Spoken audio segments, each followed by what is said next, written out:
Alright there, folks. Redshirts here again with a, announcement slash quick view of a new thing that I really did not see coming. About half an hour to an hour ago, my time when recording this, Steam announced, not one, not two, but 3 new pieces of hardware that are, in my vision, all big wins, without having touched them, of course. This is open to interpretation, but they are looking very, very hot, very, very nice, very, very cool. You all know I'm a big fan of the Steam Deck, still use the thing all the time, and have had some videos out there at one way or another. But what we got right here at the top, I'm gonna turn on the capture the cursor, that's easier for this. Look, right here at the top, Steam hardware early 2026. Well, we're just gonna click into that, and we're gonna we're not gonna watch the video because the information in there is cool. It's interesting, but it's not gonna do anything extra here. But what we got is, of course, there's just an expansion. There was 1 device after all the canceled stuff from before. Now there's 4 devices. So we have the Steam Deck, which you can get now, and then you have a Steam controller, a Steam machine, and a Steam frame. I'm very excited for the last one specifically. You already can see I wishlished both of the Steam controller and the Steam frame, but that's another story altogether as well. But what have we got here? Yeah, it's an entire ecosystem of devices that can work very well together. They all run, well, technically 3 out of 4 run Steam. The 4th, the controller, works on all these devices. Well, basically that's the long and the short of it. This controller works on all 4 of these devices. We're gonna dive into that one first, because we know the Steam Deck. What is the Steam controller? Basically, every control option you had on the Steam Deck, so the haptic feedback that you had, the trackpads, the captive buttons with the gyro, the back buttons, triggers, everything you had on the Steam Deck is now in that controller. Basically, their new iteration of a Steam controller. It works with the entire Steam library, as far as controllers work on the game, of course, but like the Steam Deck, you can map a lot of things to buttons that are there, so it works with more than just controller compliant games. It has a few nice features, as in it works with every device that runs Steam. So every PC, every Steam Deck, every Steam machine, the Steam frame we'll be talking about in a bit, all of those. The Steam controller, it has the controller puck. It is basically a charging dongle, wireless charging. You click it on magnetically, but it's also the connection dongle. So you have one USB hub, one USB port that's going to be used for both connection and charging. Very nice. It's really simple. Oh yes, the thumbstick are magnetic, basically Hall effect, but they call it differently. So I'm thinking they made their own kind of thing. I am not 100% sure. Basically Hall effect for smaller dead zone and better longevity. It has the high definition rumble, the grip enabled gyro, control comfort, trackpads, motion control, grip button, Steam button, quick access menu, everything you know from the Steam Deck. Okay, they put some eyes on there, that was funny. Everything you know from the Steam Deck is on this controller. It works with a PC running Steam, with a Steam Deck, with a Steam machine, and a Steam frame. There's also IR lights in there, so it has some communication with the frame. Again, we're going to go into that later, but it's just brilliant. We have an entire spec sheet of the thing. You can look at that at steampower.com/hardware, or on Steam itself. There's the page we're looking at right now. Back up. Okay, what is the other one? The Steam machine. If you do not have a Steam Deck, if you do not have a PC, or you just want something semi-small to put near your TV to work with all your Steam games, you have now a new, because yes, the name has also been used just like the controller, a new Steam machine. Runs everything the Steam Deck can, plus I think even a lot more than that. But that is basically because it, according to them, has 6 times the horsepower of the Steam Deck. You can see it right there. I do not know what exactly they mean by that, but the Steam machine can play your whole Steam library, including your favorite AAA titles. I'm assuming there's also a Proton layer to this, but we'll see about that. It doesn't run Windows, it runs SteamOS. So that. Core features. Alright. We have SteamOS, of course. Small form factor. They're talking about a 6-inch cube. That's not big. Cool and quiet. I/O for days. It has a gigabit Ethernet port, DisplayPort 1.4, HDMI 2.0. No 120 Hz on 4K. Honestly, it doesn't really matter. It's not going to run that, but fine. One USB-C and 4 USB-A ports. Like we don't actually throw things, whatever. CPU and GPU 4K gaming at 60 FPS with FSR. It is AMD powered, I am all for that, but they are very clear on the front that if you want 4K 60, it's gonna be with FSR. If you know that from like beforehand, not a problem. But there's 2 storage sizes available. There's gonna be a 512 gigs version and a 2 terabyte. That's 4 times as much. It's insane. But it also both come with expandable storage via microSD, so they don't lock you in. Then we have connectivity, Wi-Fi 6E plus Bluetooth 3.5 dedicated antenna. And the Steam controller wireless adapter is built right into the Steam machine for direct pairing. You will need to charge it separately, either through USB-C or the wireless puck, but you don't have to plug it in to the Steam machine to use it, so you can like put it on a computer somewhere and you can just pick it up. And no power brick because the power supply is built into the machine itself. It is apparently customizable. Don't know anything else about that, but it is customizable apparently. It has a LED strip on the front where you can see download progress, other stuff. You can customize it. It's fun. It's not the most important thing. Oh yeah, and it is a full-on PC. So it runs on Linux. So anything you run on your normal Linux, you can also run on this one, which is good.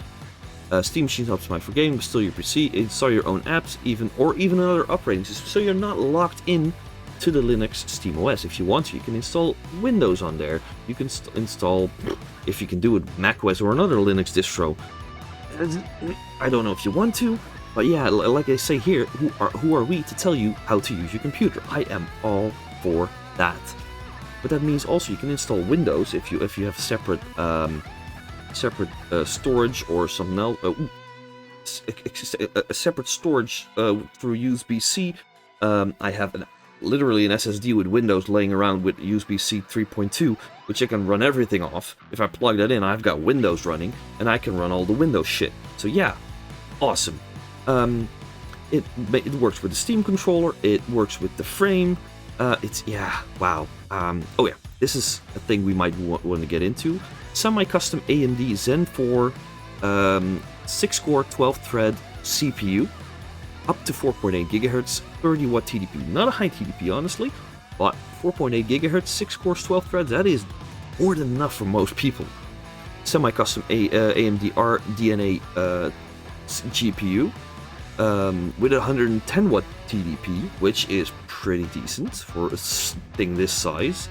16 gigabytes of DDR5 RAM, but it also has 8 gigs of GDDR6 VRAM. I am thinking though that they are going to be using the 16 gigabytes DDR5 also as a what's it called, the expandable VRAM thing, like they do with the Steam Deck maybe. Internal power supply, 2 versions, both with microSD card, with 512 2 TB, we know that, the Wi-Fi 6E, Bluetooth 3.5, the Steam controller adapter. Oh yeah, here. DisplayPort 1.4, up to 4K at 240 Hz or 8K 60 Hz. That is outside of games. Keep that in mind. Your games are not going to run at that. The monitors can run at that maximum. Supports HDR, FreeSync, and daisy chaining. That is pretty decent actually, the daisy chaining.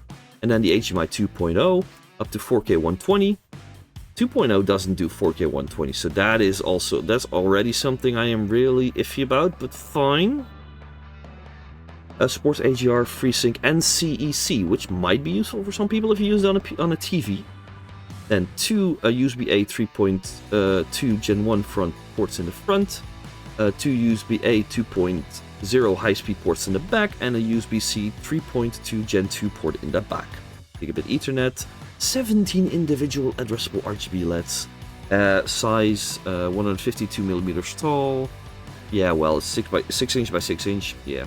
CMOS 3.0 arch-based, KDA plasma, so basically what the Steam Deck is running as well. awesome. Do keep in mind, for all three of the devices, there has not been a mention of price as of yet. I am very curious of what it's going to cost, but it is going to be at least $1,000, I think. But we'll see. And then this is the big one that I am waiting for right now. That is the Steam Frame. It is their new VR headset, and depending on the price, I really want to get this. Inside-out tracking, wireless, with a battery pack, and it also can connect to your PC. So basically, Meta Quest 3, but according to them, better? I'm not sure. It works for gaming, for VR and non-VR gaming, so you can use it as an expandable big-ass normal screen if you want to. It supports standalone play. The controllers that are included, we'll look into that later, are basically for VR and non-VR. What I've heard, the front of the headset is not that heavy, but the back part is the battery pack, which makes it that the balance is good and that you don't have a front-heavy device, which is very good. It comes with a separate dongle you can just plug in, or a dedicated Wi-Fi signal for your wireless connection. This is a power move. No expensive cables, no separate routers needed. You can just plug it in and it should work, as long as you stay within range, of course. They are talking about also a thing called foveated streaming. My VR peeps that are on here know about foveated rendering with eye tracking, where you watch, there they render. So that means that the rest around where you're not watching is rendered in a lower resolution for power saving. So less strain, less power usage, stuff like that. But foveated streaming is a new feature that optimizes detail where your eyes are looking, typically offers over 10-time improvements in image quality. Basically, it's foveated rendering, but it can also stream, and it works for your entire stream library. So even if you're playing a flat game, which is baller in this case, it only renders that high detail on the part you are watching at. Holy shit! Honestly, if you are using it and then streaming it to another device and then streaming it to Twitch, that wouldn't be good, because you have a lot of bad quality video. But for yourself, that will do a lot, honestly. Pancake lenses, 2160 by 2160 LCD panels between 72 and 144 Hertz. Audio experience that is built into the headset, apparently with speakers that cancel vibration out. Camera tracking inside out with infrared LEDs on the outside on the controllers. And oh yeah, you just wake it up, you put it on, and it works. Also, in the controllers, same magnetic thumbsticks, easy battery access, AA battery, 40 hours of playtime. Controllers for VR and non-VR. But basically, the controller you have is the same as the Steam Deck controller, except minus the trackpads and a few shoulder button thingies.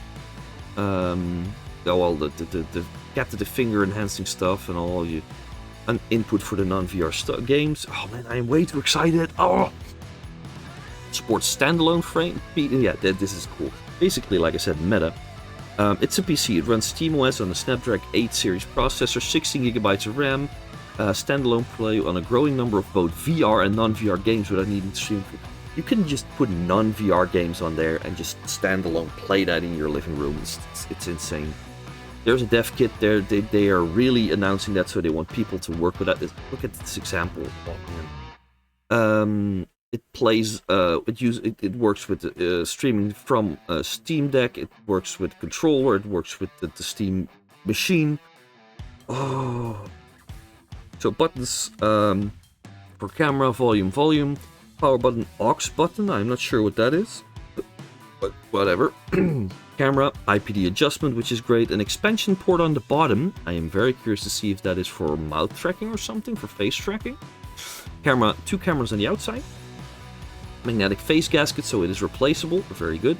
SD card slot behind the face gasket. There is expandable storage on the headset. IPD lock, so you can IPD adjustment and lock it in. Great. 2 eye tracking cameras, a proximity sensor, IR illuminators on both sides, speakers on both sides on in the gasket or just under the gasket. Pivot arm, so you can just adjustable strap, and a USB-C in the back, so you can also put a battery pack connected directly, put it in your back pocket, so for a longer place. It's insane.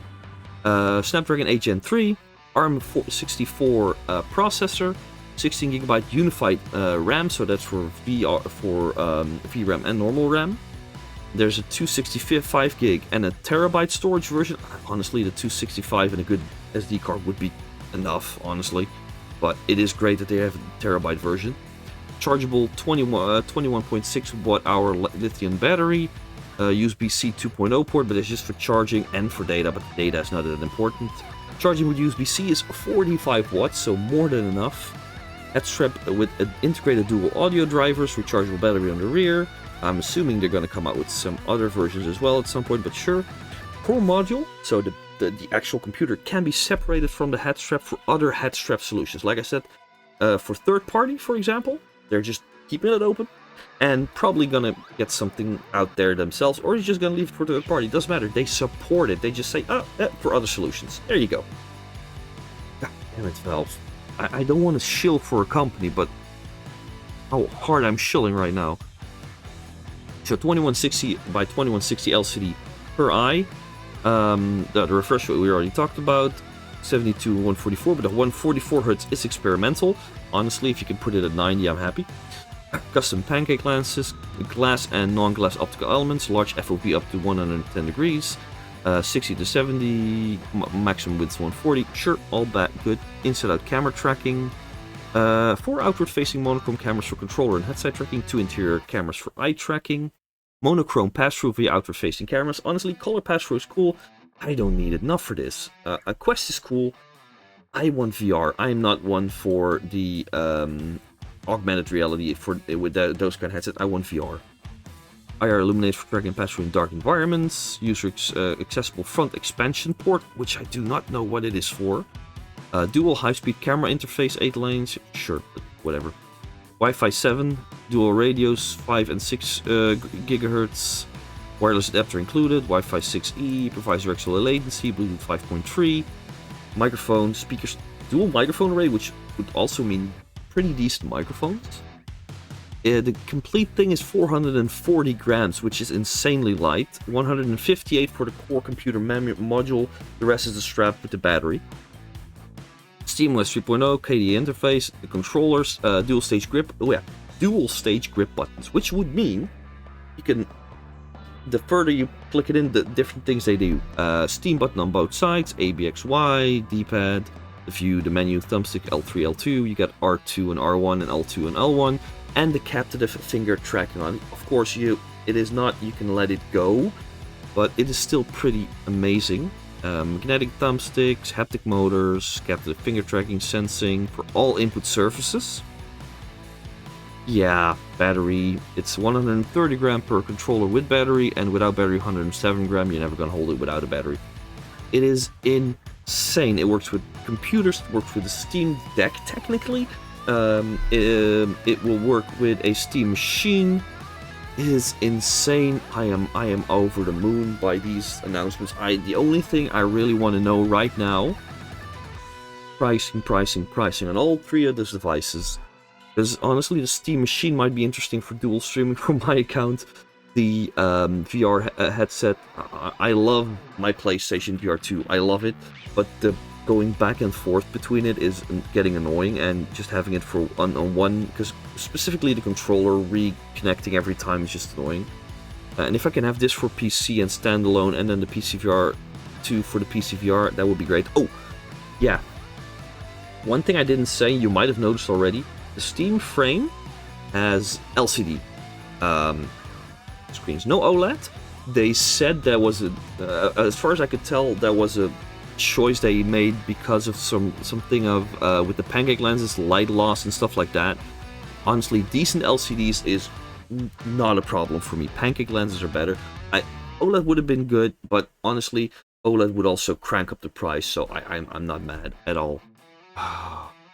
Okay, enough of the shilling. I want to know the price. I won't get any things if they're way too expensive, you know how it is. But I want to know the price. I want to know when exactly, because they all said early 2026. I want to know when exactly. And I want to know how excited you are for any of these devices. yeah, I'm keeping an eye on this one. Hope you're going to as well. And see you all later when I'm maybe a bit less excited, but still, I don't think that's gonna happen. Anywho, folks, see y'all later. Bye-bye.